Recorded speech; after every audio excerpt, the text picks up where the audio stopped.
everybody doing? Good. Doing well. Good to be Everybody back. have a good Sunday? Yeah, Indeed. great Sunday.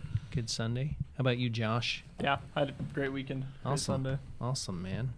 Yeah, the congregation was singing this weekend.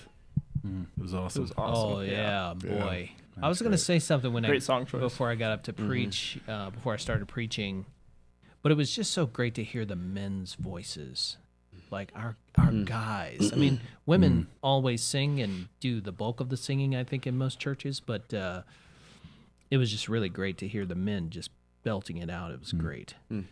Awesome. I've been tricking them. I've been the last few weeks keeping the male parts low. And then yesterday I brought it up like half a step and all the guys like went for it. It was awesome. Oh yeah, that's Nice. that's terrific. Well, we're starting chapter 6. Will be a pretty quick chapter today. Plastic people, liquid world. So this chapter, as I see it, really just is kind of the natural consequence, I think, of fluid identity. If everybody now has a fluid self, then we have a fluid culture. We have fluid political structures. We have fluid terms and conditions for allowing people admittance into those structures.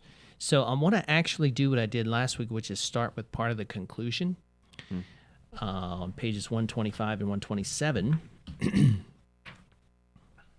He says this, he says, national narratives are not the means for social unity, but have instead become battle zones.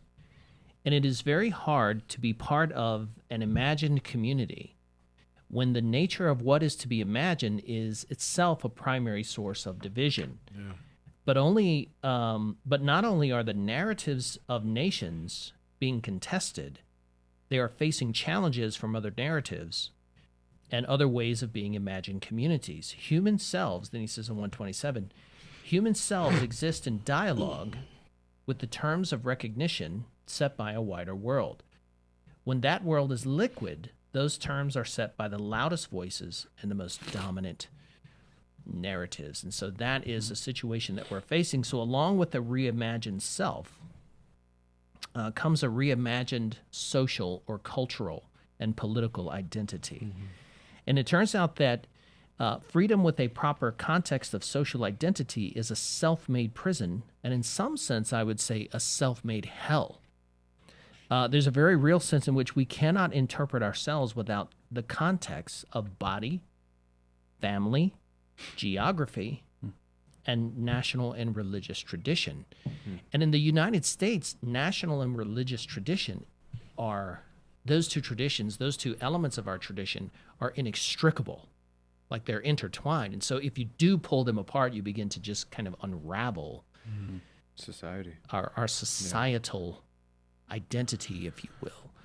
So your thoughts on this chapter, your thoughts on these ideas, and where he seems to be going now with it. I think specific to America, what you're saying is correct in that America was the first nation that was really founded on ideas, and it was an explicit founding.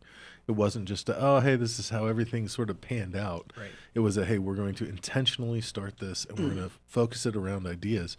So if you undercut if you cut out the legs of ideas, you kind of cut out the legs of what America is. Yeah. And so I think it's one of the reasons why the unraveling is so apparent here. Yeah. Where other cultures have some stability rooted in history, Right. Anyway, so I do think that it's more. I think America is kind of a microcosm of what's happening generally in the West, but it's happening at such a tremendous rate here. With the concept of being a nation of people, Yeah. because we weren't founded on ethnic identity or even though there was some that contributed to it some. Sure. Yeah. But yeah. Yeah. Good point. And I think the existence of being founded on ideas was the eventual undoing of things like slavery, the Jim Crow laws, inequality, Yeah. the kinds of things that as Christians we would want to see abolished, the kinds of things that as Christians we would want to see progress, right? So it's weird because as Christians we're traditionalists. We want to maintain the traditions that should not be changed. And we don't want the things to change that shouldn't be changed, and we do want the things that should be changed to progress. Right? We're in this weird zone here as Christians. I feel like I co-opted. We didn't answer your question. What was the initial? Will you remind me what your opening question was? Big takeaways. I don't even remember. Oh, sorry. No, I asked what your big takeaways Okay. were, and I think yours is a very good one, very thoughtful and thought-provoking one. Anybody else? Just your ideas on. Daniel is saying we're a nation built on ideas. You take those ideas away, which many of them are inherently Judeo-Christian, Yeah. and then you've just got a culture that's not only he calls it liquid, Yeah. right? I think that's a good term, fluid identities and liquid culture, but actually in tatters, shambles, Yeah. Yeah. I charred scree. And when I'm thinking of like the takeaway, I just enjoyed, I take the chapter itself, as I was mentioning earlier, just as more of a summary of putting together some of the pieces before he continues to go on. But I just enjoyed thinking about this interplay between rampant individualism, right? The self that wants to express itself, yet still wants to belong to a greater community, right? Yeah. And so he gave even this, and I see it firsthand, but he gave the example of teenagers who want to dress as a form of rebellion, right? And how they dress. But then they all end up dressing the same way, I see that in some ways in the youth group. They end up dressing the same way. These people Yeah, who, right. want to identify as X, Y, Z. I'm so unique, and I look like everybody else. And they want to identify as, X, Y, Z, and then kind of down with whatever social structures are happening, yet in identifying with that, they still want the community of those who identify like them. So they're replacing one thing for another. It was just it was fun to think about the back and forth here. Yeah. Yeah. Besides the America founded on ideas, my two big takeaways were there's tremendous opportunity here. One, in driving a conversation about personhood. Yeah. What constitutes a person? Specifically when it comes to the abortion discussion. Oh wow! Yeah. Because I felt like he undercooked the discussion in this chapter, and it can't be exhaustive. I get that, but I feel like he undercooked the concept of personhood. He said it is not this; it is partially this. He didn't say, "Here's what." He says it's not purely genetics. Yeah. It's not purely your monologue with your own interior self-expression. Yeah. But he didn't give any parameters to that. So I thought, there's a great opportunity to drive a discussion about what constitutes a person. Right. Yeah. Right. And I feel like so much of the chaos in culture really does center around that. Like, what is a person? Is a person, biologically defined? Is a person, so I think opens the door for great conversations about that. And to be fair, real quick, it could be more expanded than Rise and Triumph. I'm not sure. Like I look at said, the chapter, can't be Right. exhausted. His bigger book, Yeah. the and 400-page book.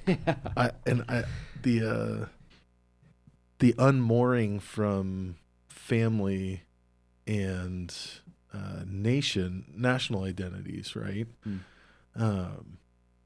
I just kept thinking, what an opportunity for the church.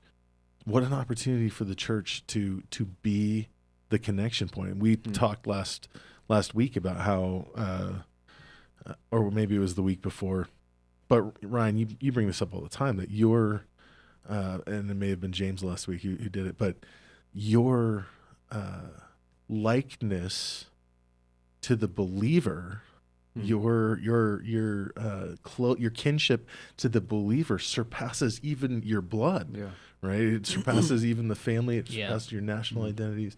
And what an opportunity for the church to not just say, hey, we are this community, Right. but to actually be that community. Right. Where people go, oh, wow, these people are connected in a meaningful way. Right. And without losing their, we talk about doing, diversity, unity in the midst of diversity, in a way that doesn't destroy the diversity that God has has laid into his church, Right. but really does capture these people who are unmoored and looking for that community. So Yeah. those were my And I two think big there's the takeaways. important point to note in light of that is that the people in this particular chapter that are looking for community are starting with self first, right? And then searching for community, where we would say in the church, rather, we started with God and he has brought us into this community. You know what I mean? Right. It's a reversal of it that if you don't have those orderings correct, then yeah, this is what you end up with. So Yeah, which reminds me of, takes us back to kind of what Jeff was talking about, the traditions and the church. We're trying to, right? We're always reforming, Right. but we're reforming to the Word of God. Yeah. And so we're not inviting people to come and just hang out in a social club. We're inviting people to come and be part of God's family in accordance to God's rules. A transformed community. Yeah. And that really is the key to a community like the Church of Jesus, the real Church of Jesus Christ, of the former day saints, the original saints. The reason I bring that up is because there really is no call in the New Testament for across-the-board uniformity. It really is diversity serving the purpose of unity. That is to say that the individuals that comprise the collective, if you will, maintain their individuality. They maintain their distinctiveness. And I would say individual churches do too. There actually is a passage in the New Testament that prophesies, where Paul prophesies that denominations will exist within the church. And I can show you that later if you want to see it. But where Paul literally says that what God is bringing out of this is God is bringing out of this denominationalism, not for the purpose of factioning or becoming factions, but for the purpose of serving unity through diversity. And there are just lots of diverse congregations, lots of diverse expressions of the body of Christ, and lots of diversity within any given local church. But it is, the unifying things to culture, though, have been, and I think he's right about this, body, family, geography, and national and religious tradition. Yeah. Those things have been things we could just count on. And now, in this topsy-turvy, upside-down world, we can't count on those things anymore. It used to be the fallback was, well, at least a person didn't have to worry about what gender they were or what their biology was. And now that's being called into question. He goes on to say, and on page 116, if you turn back there, he says, societies as a whole have frameworks for recognition. We might call this their ethical structure. The set of cultural standards and expectations to which individuals need to conform in order to be considered full members of a particular society or community. Refusal to conform to these norms is likely to result in a refusal of full membership, a denial of full recognition to the one who is deviant by the relevant standards. A very profound paragraph. So what are the terms of recognition in modern Western societies? Or let's just start with ours. Unfettered. Right now, it seems like it's becoming, the traditional ones or the... So let's talk about the traditional ones. So the traditional terms of recognition in a Western culture like ours. Yeah, commitment in some form to the state. So like allegiance to either to a king, a vassal lord, government, or in our case, the Constitution. The Constitution. Yeah. Commitment to a family, like you're not a betrayer of family, that you work for the benefit of that microcosm of the community that you were born into. Adherence to the whatever social and sexual norms, particularly sexually, that was a huge governor of human behavior, which is why I think there was so much pushback about it, and pushback against it by the philosophers that we've already discussed. Yeah, right. So yeah. What about laws? Like a commitment to obey the law. Yeah. So in our society, we put people in prison who don't obey the law, or we put people in jail who don't obey the law. Yeah. We used to. Yeah, right. We used to. But that's a societal norm. That's a Yeah. condition for participation. Yeah. And so I think what we're saying here is obviously the idea of having conditions or terms of participation in a culture, be it a larger culture like a nation or a subculture like a church, those aren't bad things. So as a church, for example, we have cultural expectations for people here, and we need those for church membership. Yeah. Like, don't we need those? Yeah. Yeah. And so those are not a bad thing. No, I don't think they're bad. I'm trying to think of even further traditional. I wonder if you would include like just a natural respect of the other. You know what I mean? A natural respect for your fellow citizen. Sure. A desire to see them do well generally, right? I think we've lost a ton of that. Almost all of that probably. But I'm trying to think of like when you think of traditional, at least America, where we find ourselves, it seemed like there was tying that back into family, governmental. There was a desire for your fellow citizen to do well. Yeah. That's And of course, we gone in some we ways. don't want to have rose-tinted glasses. If Yeah. you were an immigrant in the mid to late Yeah. 1800s to New York, you would find that there was a lot of organized crime. There was a lot of just subculture crime. Tammany Ho. and the Italians hated the Jews, and the Jews hated the Irish, and everybody hated the Irish. And so you will find that it's always been a mixed bag in our society, right? Yeah. That, as Daniel was saying, so important. We have these ideals, right? We have ideas that we're trying to live up to. And these things can become cultural standards of participation, but we also have this sinful, roiling kind of sinful nature where people are driven by their sinful nature into murder, into organized crime, into And I actually think, oppression. and I things actually like think that's that. one of the we talked a little bit about it last week, but the chapter last week was really about the destruction of the concept of authority. Yeah. Right? And the participation in those social norms is because there was an understanding that there's something authoritative about this. Yeah. There's something that has been imbued with a right to rule over me. Right. So I need to submit to Or it. to constrain me. And so even what's funny is even in organized crime, there's a very strict authority structure. Yeah. There are codes and morals Standards. within that if you violate it, you catch a bullet to the back of the head. Yeah. Kind of thing. Yeah.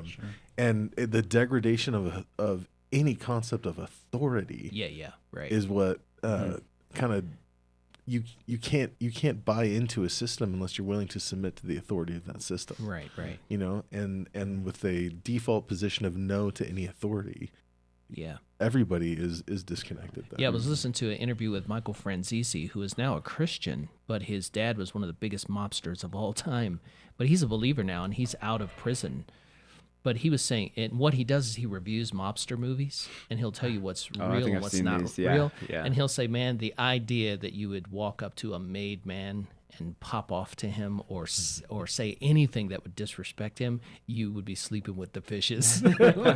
So you're right. They even in that structure, they have a very well-ordered system of authority that you just don't transgress or you get concrete shoes.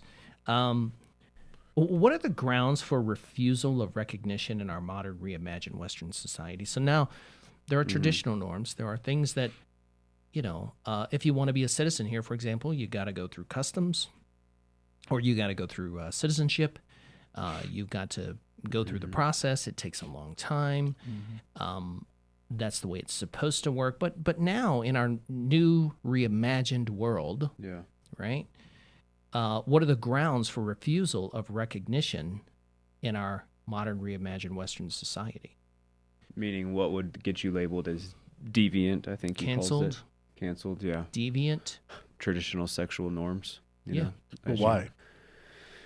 Because it's appealing to, I think, a couple different ways, but we've hit on it. I think it's appealing to an external authority other than the self, right? So, kind of what you're saying. There's a denial of any outside authority that can tell me what to do.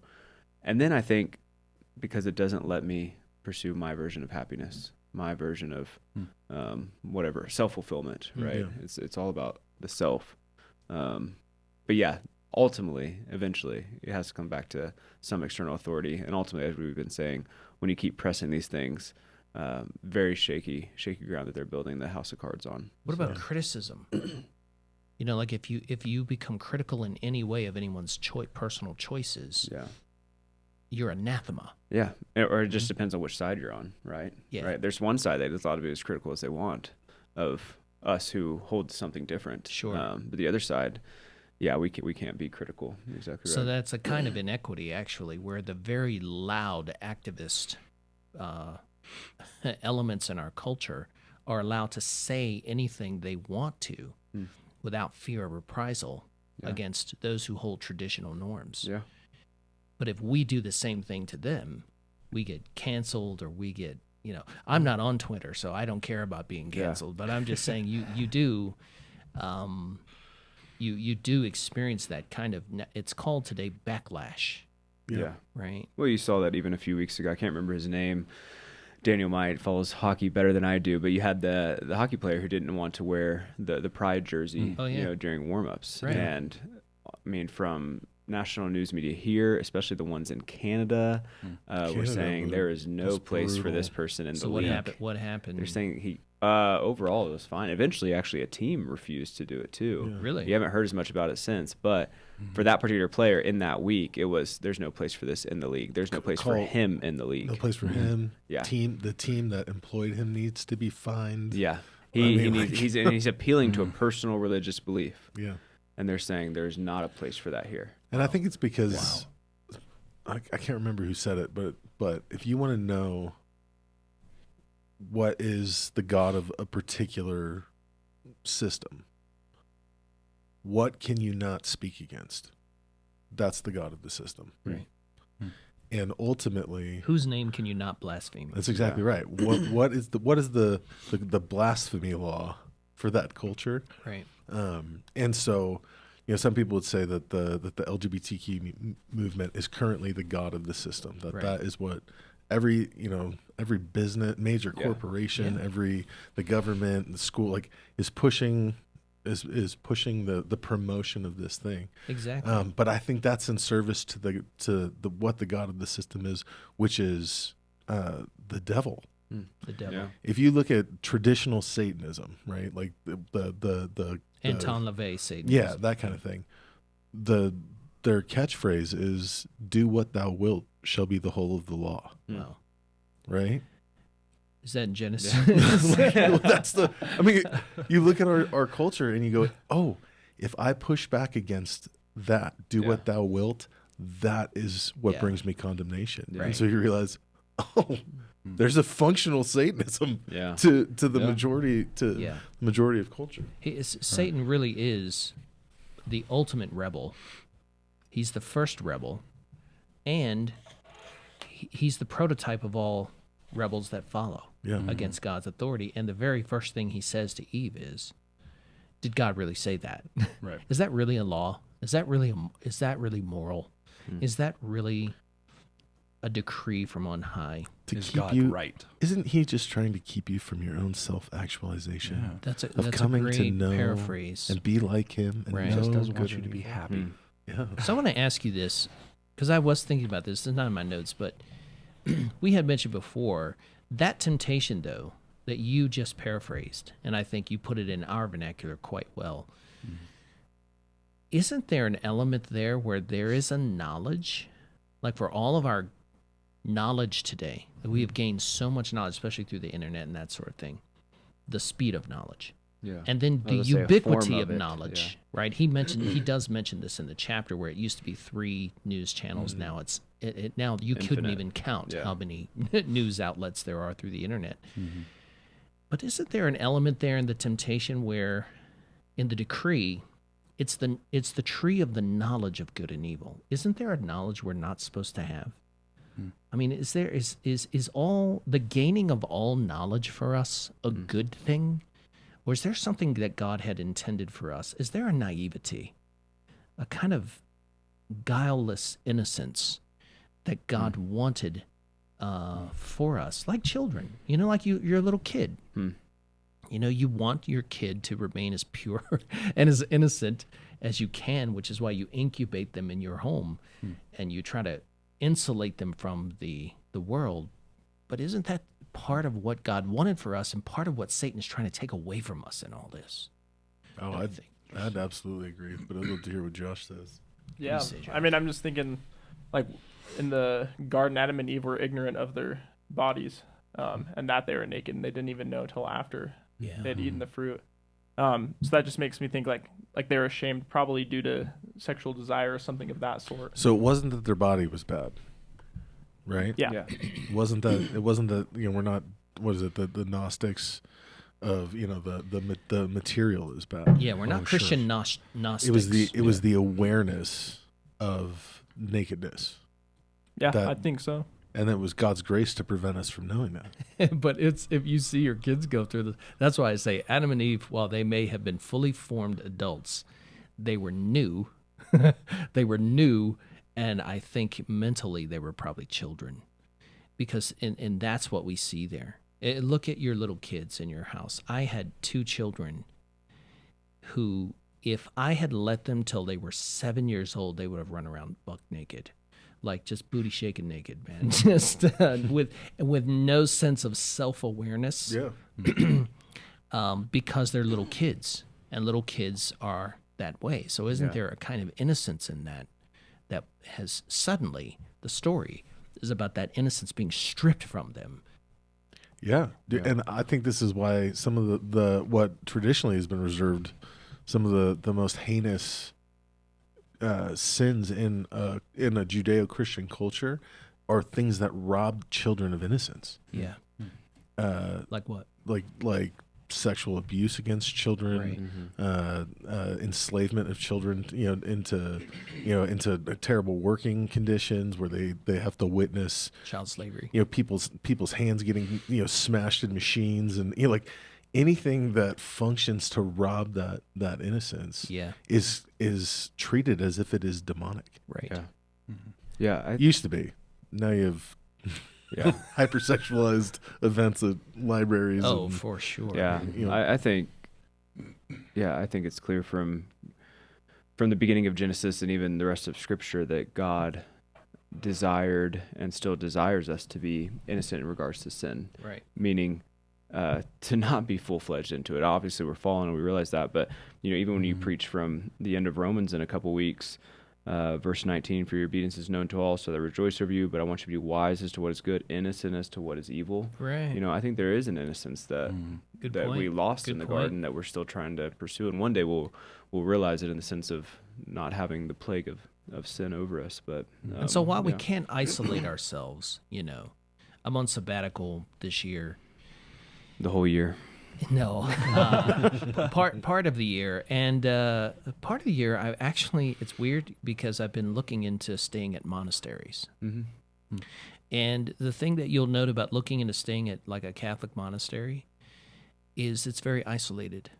It's designed for to be solitary, solitude, silence, and also seclusion.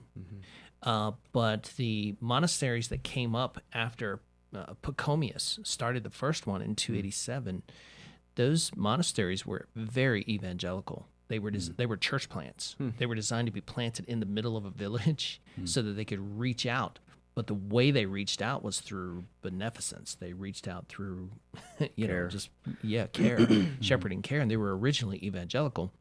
And so even though we're not called to become monastics in that sense, right, isolated, we do have to insulate in order to be innocent. That passage you just read, so that's so Jewish of Paul to say that. That's so rooted in the garden story, man. But we are to try to be innocent. So very practically then, how do we do that? Like we've got all these streaming services now and these endless shows. And many of these shows we talked about this earlier, but that might be very interesting to watch, are so permeated with sinful elements. Should a Christian be, I don't mean to become a fundamentalist here, but should a Christian be very careful about what they're taking into their eyes and in terms of that. Like, Yes. should a Christian watch Game of Thrones? Is that the name of the I show? hear not. The Yeah, name I of have the never show? watched it. But yes, to answer your first question, yes, a Christian should be careful of what they take in, because it absolutely does affect our thinking, our emotions, our physicality in some ways. So Yeah. I think that's a part of Christian wisdom, is to be thinking about all of this. Now, does it mean that that's the unforgivable sin? By no means, you know, and we want to be, you know, obviously in the world, but not of it. But there is a fine line between crossing over and becoming of, I think, that is really susceptible, especially this day and age. I think there's a key word in Philippians when Paul says, finally, brothers, in verse 8, chapter 4, finally, brothers and sisters, whatever is true, whatever is honorable, whatever is just, whatever is pure, whatever is lovely, whatever is commendable. I can't tell you how many times I've been like, there's this really funny thing in this movie, but I can't recommend it. Yeah. Whatever is commendable. If there's any moral excellence, if there's anything praiseworthy, I think the word is dwell on these things. Yeah. Right, you're going to be exposed to these things. Yeah. The things that are in opposition to this, and there's no pure entertainment in the sense that there's something that's perfectly holy. Sure. But it's the dwelling upon. Right. And it's hard to watch 8 seasons of a show and not think you're dwelling on. Whatever the content of that show is. Sure. Oh yeah. No doubt. Yeah. So. But I also think we need to engage with it with an active mind. Like we don't sit and receive. You always will, and if you take the worldview class, which will be starting on April 5th. Oh, nice plug. Yeah, nice product placement. One of the goals is to help equip people to actively engage with what they're being exposed to. Yeah, in a critical Christian way. In a critical Christian way that sees critical thinking, that sees beauty and truth and goodness as the things of God. Yep. And so even when fallen human beings are expressing things that are good, true, and beautiful, like awesome, we want to we can enjoy those, but to be doing it proactively, to be doing it and saying, and then walking that line of, hey, am I dwelling on that which is pure? Am I dwelling on that which is good? Am I dwelling on that which is lovely? Rather than, all right, I'm engaging with that in a critical fashion, kind of thing. So, but like I said, I think it's hard. You get away with one season. It's hard when you're like, oh, I'm 8 seasons into this, to this show. But I haven't been dwelling on it. To not think that you're dwelling on it. I've been taking assiduous notes. Okay, he says on pages 117 and 118, nations, almost by definition, involves so vast an area of geographical space. This is a good point. Such large populations and so many individual communities, villages, towns, cities, that it is impossible for everyone to know everyone else. This means that for a nation to exist, its members must examine or imagine that they hold things in common that give them a coherent identity as a body of people. The hairdresser in Cornwall must identify in some way with the docker in Tynesdale for the concept of England to have any real authority. The trucker in Seattle must identify at some deep level with the restaurant owner in Florida if the idea of America is to make any sense. And so I just noted here, it has never been easier to reimagine what it means to belong. So belonging that centers on or around a particular culture is vital to how we live, move, and identify in that culture. So what effect on our national identity would this have on a society where 360 million people all have their own imagined social realities? So let's begin with unity and cohesion. Can we even keep a culture together where 360 million people are encouraged to be radical individualists and to reimagine and find an internet community that just fits their personal self-expression? You're shaking your head no, James. Yeah, I think it'll be really difficult. without some form of crisis to unify. Sure. I think if everyone's just pursuing themselves, finding that unity through the internet, though I do think what we talked about just a moment ago about community factors in there, because we do all have such a sense, we're created to have community.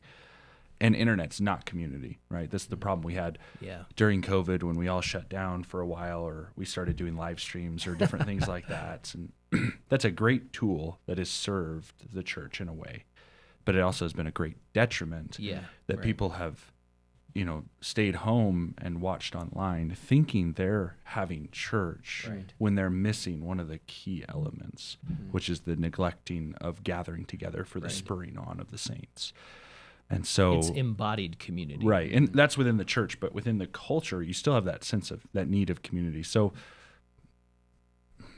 I want to say probably not. I don't know if we're going to have that unity. Yeah. But we'll see. The only way my mind can comprehend it taking place if it continues like this is more factionalism and tribalism, where you're living with the people who agree like you, and then that in and of itself just means a lot of different small little nation states in and of themselves, for lack of better words. You know what I mean? Like they're pockets who believe what they want to believe, and then I have the question of like, am I starting to feel convicted if that ends up taking place in the future, where a Christian should go and try, to evangelize and to win the lost in the midst of that? Yeah. Before they persecute you or kick you out or kill you, those are always tough things. Well, it used to be like if if you've ever wondered how the states were divided up the way they were, it was largely based on geography. I think I'm right about that. They're largely based on boundaries or whatever.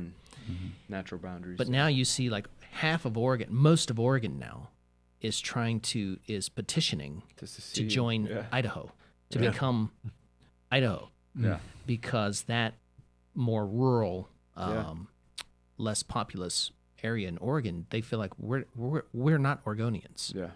We look much more like Idahoans, right? And so they're trying to, and so now that's based on ideology. That's based on a political view of the world.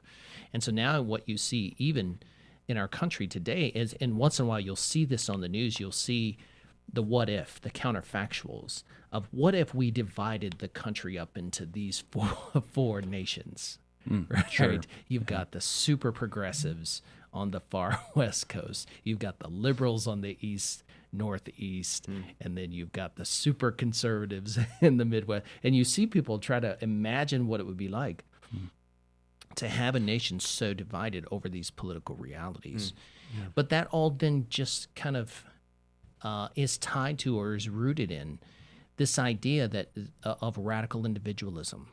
It is the promise of individual freedom run totally amok without the constraints of body, law, family, nation, society. And it's getting nuts. I think James is right. I think it will be impossible. I just can't see a way. Yeah, the only thing that would make sense is a crisis, right? If you think of a 9/11. family, like if you think of a family that's disjointed, no one talks to each other, no one gets along, and then that family suffers a loss, someone dies. Right. They all come to the funeral. Sometimes they work it out. Not all the time, but sometimes. That crisis, that death, causes them to realize their mortality, want to make things right. And it may not last. Reevaluate, right? Priorities. And so I think the only way that our country can find any cohesion would be drastic crisis of some kind. I think you're right about that. Other than that, I think think about just continue to be exactly.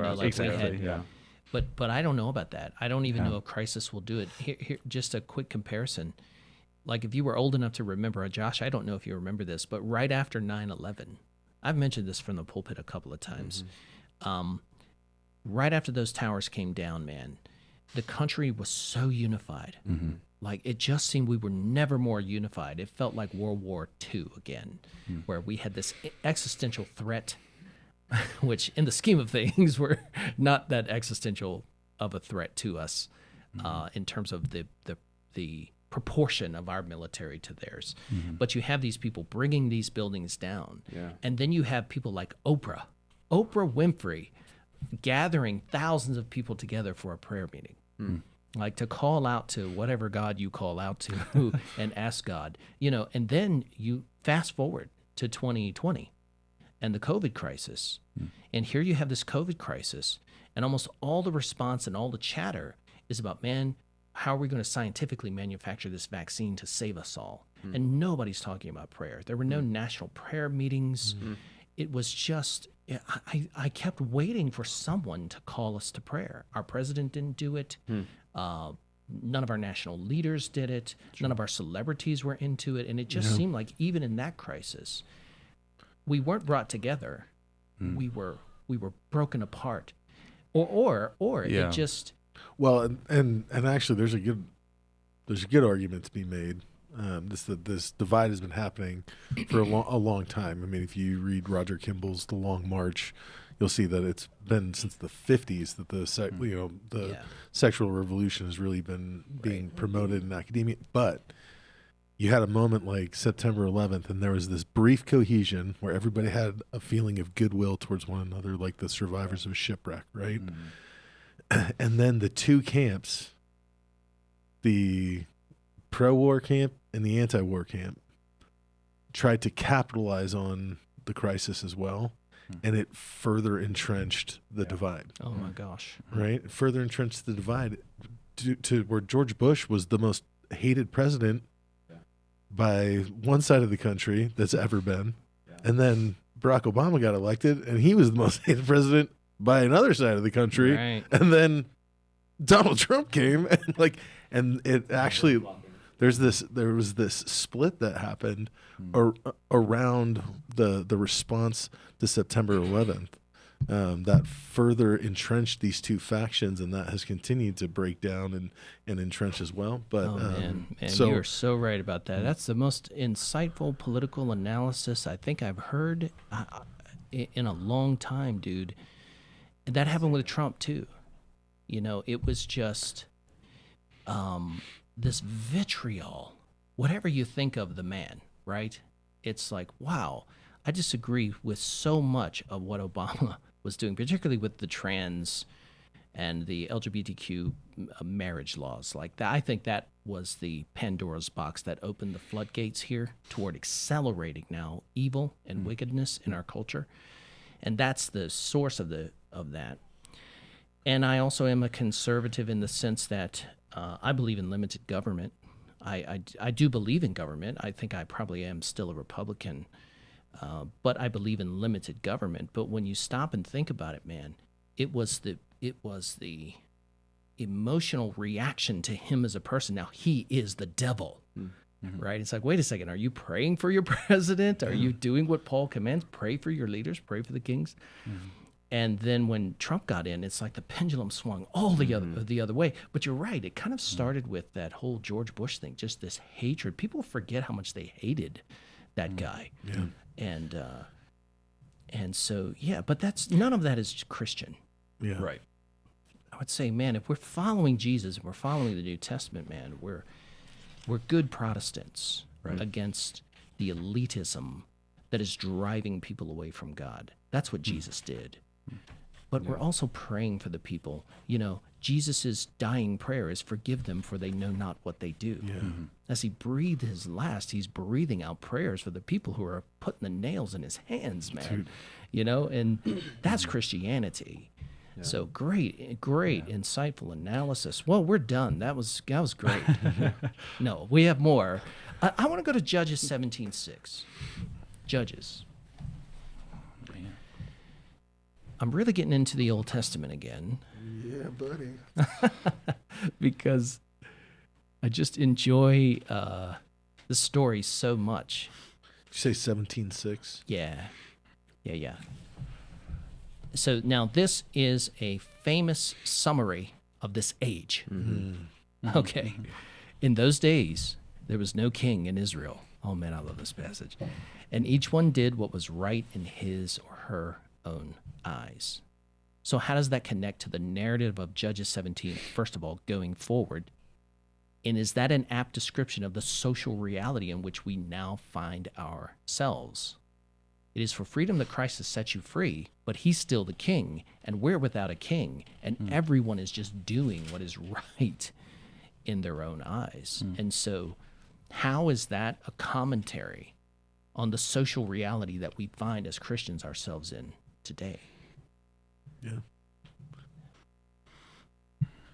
Yeah, I don't know what to say because I just agree. I think it is a social commentary of where we find ourselves. It's kind of, I can't remember the exact quote you were saying earlier concerning sin, but it ties in with that. I feel like that when everybody's doing right in their own eyes, tying this in with Judges, I think you see that repeated phrase kind of around travesty after travesty throughout the book of Judges, where the phrase comes up, and then you got Micah and the Levite, and then 2 chapters later is the concubine. And so it's just horrible accounts of the rampant effects of sin throughout that book. And so today, it's exactly the same thing. Everybody is hoping to do what is right in their own eyes. Eventually, we've talked about before, that can only press so far before, my eyes see one thing is right, your eyes see another thing is right. There's conflict there. Who's right? I know, especially exactly. when we come into conflict. Yeah. So then it just comes back to the appeal of the self and all of that. But I think you're exactly right. I think that verse describes. But what's another pattern that you see? The hope of this age. Yeah. Like what's another? Well, what's a clear pattern that you see here with the Israelites in this situation? Yeah, I think the Israelites behave like this. And then they sin, and then judgment comes. Typically, there's a deliverer, and then a judge, and then there's just the repeated pattern. And then they do it all again. Yeah. I think you're right about that. In the Judges' narratives, God allows things. Here's what I see. Listen to this, everyone. God allows things to get so bad that people they have nowhere else to look. They have to call out to God. And someone in this culture that has become so godless remembers that we have a religion. Remember that we have a tradition. Remember there's a God we can call out to. That I think that is a parable. That there's a living God. A living God. Because one of the patterns of Judges is what happens. Their heart turns to other gods. They turn to idolatry, and that's what the sin is born out of. Right. It's not, hey, we totally believe in Yahweh, and we're practicing all that, and all of a sudden we've fallen into rampantly murdering everybody. Oh man. It's their heart turns to other gods. Sin becomes rampant. God judges them. Oh man. And so there's always a God that people are calling out to. It's whether it's the living God or some other God. Great insight. So where else in the New Testament do we see that pattern? It starts with idolatry, and then it descends into moral. It's almost like Romans 1. Well, that's exactly what you see in Romans 1. Paul is so astute. He's such an astute student of the Old Testament. He sees this. He knows that that's the wellspring of all sin. The wellspring of all sin is not just that we have a fallen, sinful nature. What that sinful nature does is it seeks the wrong God. It seeks to worship the God, false gods who are not God, not worthy. And then there is this spiraling descent into moral insanity, of which Paul includes, as we've noted before, gossip, disobedience to parents, but it culminates actually. The bottom is when cultures begin to abandon natural relations between men and women. Yeah, sure. So that becomes the flashpoint. But I want to point out, just with the Judges pattern here, I do hope for a great awakening in American society. I don't know if it's starting at Asbury Seminary. Maybe it is. I would Be pray. awesome. That would be awesome. I'm all for it. I hope it really does at least start on the college campuses and spread like wildfire to college campuses. That would be wonderful. This generation absolutely needs that. But I'm holding out for another great awakening, but the pattern here is that becomes so bad that people literally have nothing to turn.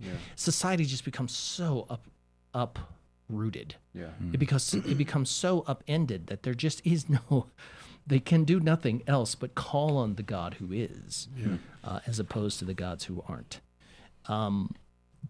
What about, he talks about the recognition and narrative, pages 124 through 125. He says, in the past, civil society was possible because whatever the differences that existed between citizens, there was a deeper narrative, a deeper sense of identity and community that all shared and that served to relativize the such. Goes on to say, this is no longer the case. Modern Western societies are fragmenting because the imagined communities to which people choose to belong lack any shared narrative. There's no story that holds us together. He says, therefore, the terms of recognition that one group wishes to see their society adopt are often antithetical to those of others. And this leads to further conflict because the very existence of alternative narratives is a threat to a given community's identity. So while instability, volatility, contentious politics, and social unrest are not in any way unprecedented, he says as a historian, he notes as a historian, whenever the people on the news say, this is just an unprecedented time, he wants to say nonsense. Like that's the uneducated person who doesn't know anything about history. So the historian kindly smiles and says, no, let me give you 10 more examples in recent history of when this has happened, Western culture history. He says, these are just par for the course. Trueman points out that as a historian, two things, however, in this day, make our current moment in time a singularly challenging and potentially sinister one. The first one is the plastic or fluid concept of a human identity to which expressive individualism leans into, tilts. And two, the liquefaction of the world around us then with regard to the traditional frameworks, national, religious, familial, geographical, even physiological, by which human beings have previously defined themselves in the social or the cultural arena. So these are the two ways in which now, as a historian, this guy's a trained historian of Western culture, he's saying, these are new. Actually, these are unprecedented. We are looking, and of course, this is due to the convergence of technology. It's due to the emergence of kind of socio-political and economic philosophy of Marxism, as we've noted before, and Freudianism and all of this. But we are actually experiencing here something rather new. Different, yeah. And I would say in the history of religion, too, that's true. Because now, it used to be in the ancient world, you worship the pantheon. Like if you were Paul and you were speaking to a Greco-Roman and you were to say, hey, listen, the gods you worship are no gods at all. The idols are absolutely worthless. They're nothing. There is one true God of the universe. Now, the Greco-Roman might disagree with you, but he's going to worship his gods, the pantheon or his family gods, whatever. But now we live in a day in which every individual is their own God, right? Like you were saying, it's idolatry, but now it's the ubiquity, the plurification, if you will. I just made that word up. That's an awesome word. The multiplication of gods, as many individuals as there are that many gods. So the question is, how is this now new, and what kind of new consequences are we going to face that other generations previously didn't really face because of this new reality? Yeah, I just want to say it's new in light of history in the sense of the two things that he's highlighting. One, feeling like you in and of yourself as a self-authority, as seeking happiness, you are whatever you want to be. Sure. And in some ways, I think people from history, he talks about the different classes you might be born into, peasant, noble, king. I think they obviously all had probably desires, things that they wanted to do, things that they like to do, right? But this is such a radical shift of like, nothing can get in my way from accomplishing this. I have to be able to accomplish this. Otherwise, I'm not happy. And for you to not make me happy is one of the gravest of sins. And then with society, for me, it was super interesting a few pages back.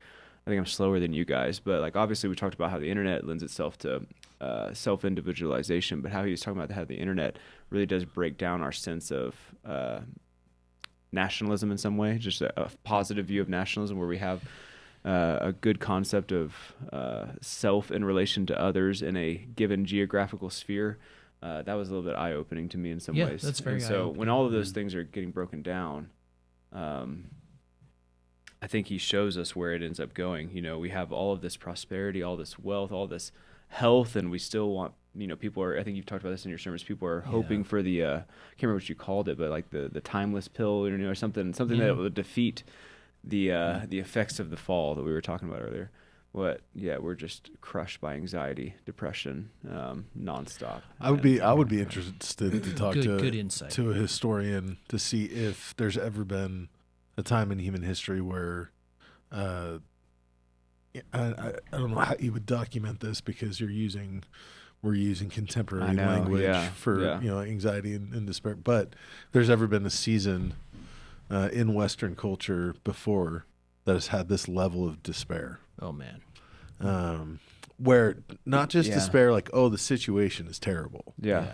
Despair like, no, I'm going to off myself. I'm going to mutilate myself. I'm going to, you know, ingest drugs that permanently alter my body chemistry. You know, like Daniel, I would say, probably for different reasons, there have been seasons or centuries, if you will, where the common man has gone through such utter despair over poverty.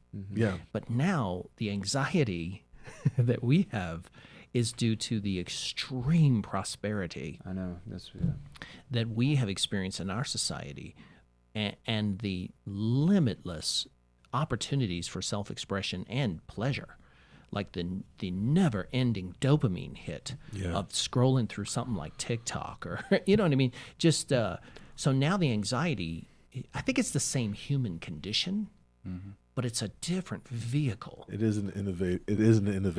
It's an experience. innovative. And the apparatus that delivers it is innovative. It's really something new. And we don't yet know what the effects are going to be on the collective psyche of the human race. Well, go ahead. I think one of what you're talking about there, where you know, there's limitless gods because everybody's their own god. One of the things that contributes to it, that besides Marxism being intentionally disruptive to the concept of national identity, they failed in the 20th century to cause the workers, you know, the 19th and 20th century, to cause the workers of the world to unite. Total failure. And they were really frustrated because people identified with their national, you know, more than they did internationally. You know, their national brotherhood more than their international brotherhood. Their familial bonds more than their bonds with their comrades. All that stuff. So there's been an intentional assault to destroy those things by Marxism. Right, it shifted into the universities. It shifted into and so I don't know if there's ever been an attack in history on that. On that type of thing. I think that's what Trueman is pointing out, that nations have gone to war with nations because I want to take your property and your national boundaries, and you know, like, but there was still that, like, and your resources, but there was still that kind of concept of, but I don't think there's ever been an attack on the concept of like nationhood or the goodness of family. In the way that we've experienced. But sorry, to get back to the point of the limitless gods, it was interesting. I was thinking about this, and I haven't fleshed this idea out totally, so I'm sorry for just kind of processing it here. But it's interesting that even within the church, right, we have this default assumption that we all think the same way. Right.